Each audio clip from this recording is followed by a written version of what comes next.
बर' जानायखाय ट्राइबेल जानायखाय इन्डिजिनियास मानसि जानायखाय जोंखौ खबर लायाखै नामा?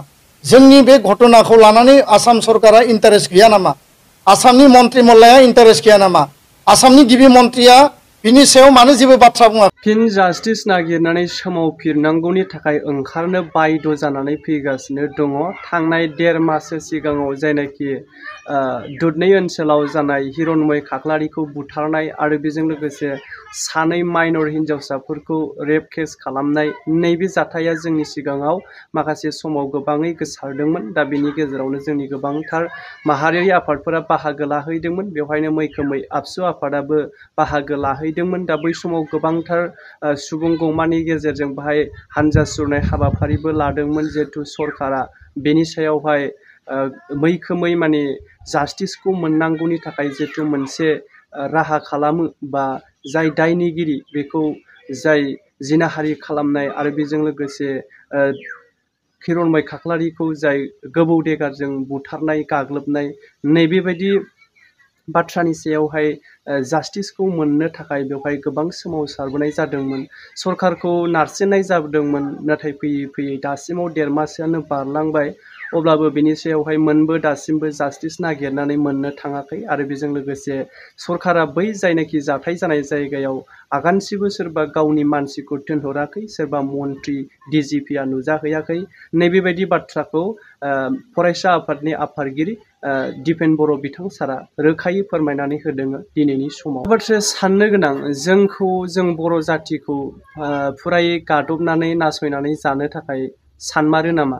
गुबुन जातिफोरा जिहेतु नैबे जोंनि बर' हारिनि बायदि मोनसे जाथाय जालाय, अब्ला नैबेबायदि समाव जोङो बिथांमोननि थाखाय ओरैबायदि माने सरकारा इनिसियेटिभ लानायखौ जों नुनो मोनगोन। दाखालि बावैसो नायदो नोङो फुकिराग्रामाव जि मोनसे हानि दाङाबाजि जाथाय जानाय, बेवहाय ओरैबायदि मानसि थिनहरबाय आखान्थिफोरखौहाय। नाथाय नैबे समाव जोंनि बर'नि बे मोनसे गिदिर जाथाय जाय बै हानि दाङाबाजियालाय मा, नैबे जोंनि जेनाखि जिनाहारि खालामजानाय आरो नंखायै सासे जोंनि बर' फिसाखौ बुथारनाय, नैबे समाव माने सासेबो दासिमबो सरकारनिफ्राय मानसि थिनहराखै न'खराव नायहैनो थाखाय, लोगोसे आयेनखौ जास्टिसखौ बिजिरनो थाखाय।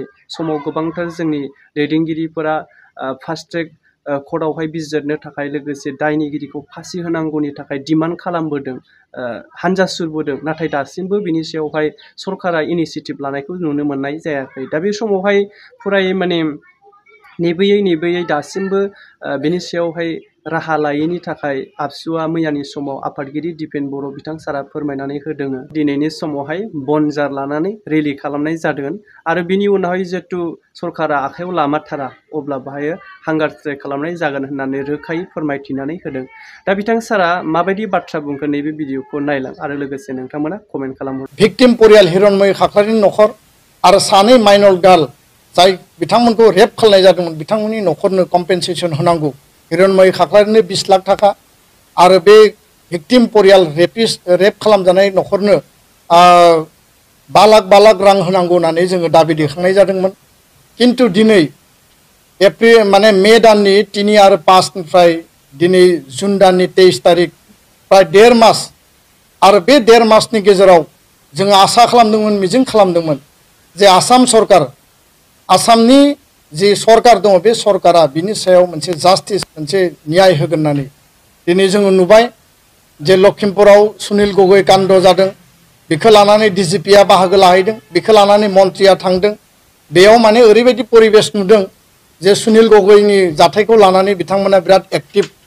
किन्तु जोङो दाबि दैखांदोंमोन जे बे हिरनमय खाख्लारि मार्डार खालामनाय जि केस आरो बेयाव धन आली, बिथांनि न'खरनि शेखबर आली आरो पारमिना बेगम, 3 बेक्तिया बेयाव इनभल्भ दङ। बे मानसिफोरनि सायाव जिखिनि एक्सन लानांगौ, सरकारा बे भिक्टिम परियालाव फैनानै खबर लाफैनांगौमोन, कम्पेनसेसनखौ फोसावनांगौमोन आरो बिनि न्याय बिसारनि थाखाय पुलिस आरो आयेननि भाबै जिखिनि प्रक्रिया दङ बिनि सायाव फास्ट ट्रेक कर्टनि बेबस्था खालामनांगौमोन। किन्तु दिनैसिम सरकारखौ, आसाम सरकारखौ टु शब्द जों खोनानाय नुवाखै। कुनु मन्त्रि न'खराव थाङाखै, DGPआबो न'खराव थाङाखै। जोङो साबायखर बावदों जे गवालपारा जिल्ला प्रशासन आरो गवालपारा जिल्ला पुलिस बिफानखौ जे बिथांमोना बे 7 सुबुंखौ एरेस्ट खालामदों आरो एरेस्ट खालामनानै जेलाव हरदों। किन्तु जेलाव हरनायानो साफिसियेन्ट नङा।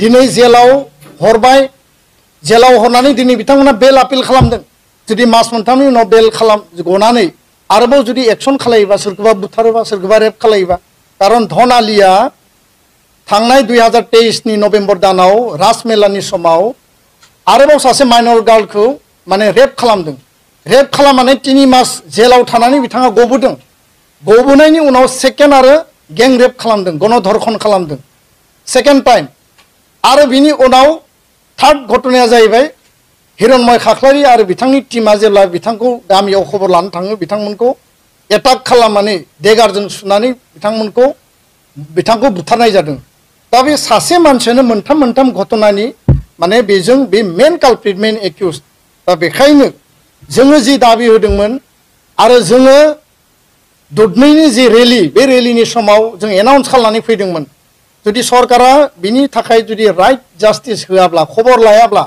सरकारनिफ्राय जुदि कोनो पदक्षेप जायाब्ला दुलाराय बर' फरायसा आफाद बड' मादार एसोसिएशन आरो गासै जोंनि हारिनि आफाद गौथुमफोरा लोगो नांनानै जोंनि जि धाराबाहिक आन्दोलन जोंनि जि कन्टिनिउआस जि मुभमेन्ट जोङो जेब्लासिम न्याय आरो जास्टिस मोना जों बेखौ कन्टिनिउ खालायगोन होननानै दिनैनि बे प्रेस मिटनि गेजेरजों फिन आरोबाव आसाम सरकार आसामनि गिबि मन्त्रि डक्टर हिमन्त बिश्व शर्मा बिथांखौ आपिल खालामदों दाबि खालामदों जाहाथे बिथाङा इन्टारभेनसन खालामो हस्तक्षेप खालामनानै बे जि दुधनै गें रेप आरो मार्डार इन्सिडेन्ट बा बे जि मार्डार घटना बिनि सायाव जाहाथे बिथाङा माने स्ट्रंलि एक्सन लायो खामानि मावो आरो बिथाङा बिनि सायाव इनिशिएटिभ लायो बिनि थाखाय जों फिन दाबि दैखांदों आरो गाबोनो दुलाराय बर' फरायसा आफाद आरो बर' मादार एसोसिएशननि इनिशिएटिभआव दुलाराय बर' फरायसा आफादनि इनिशिएटिभआव जोङो टर्चेलि माने बनजार लानानै जोङो प्रटेस्ट रेली खालामनो थाखाय जोङो फिन थांखि लाबावदों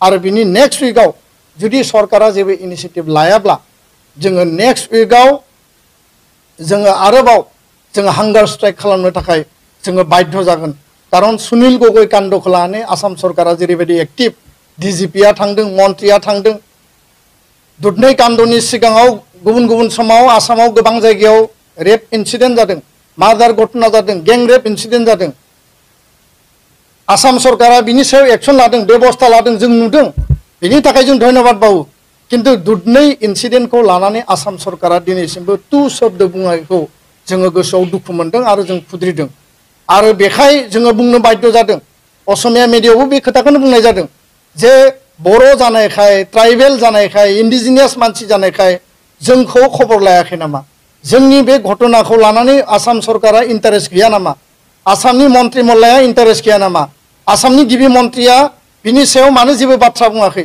बे बाथ्राखौ लानानै जों फिन दिनै कुइसन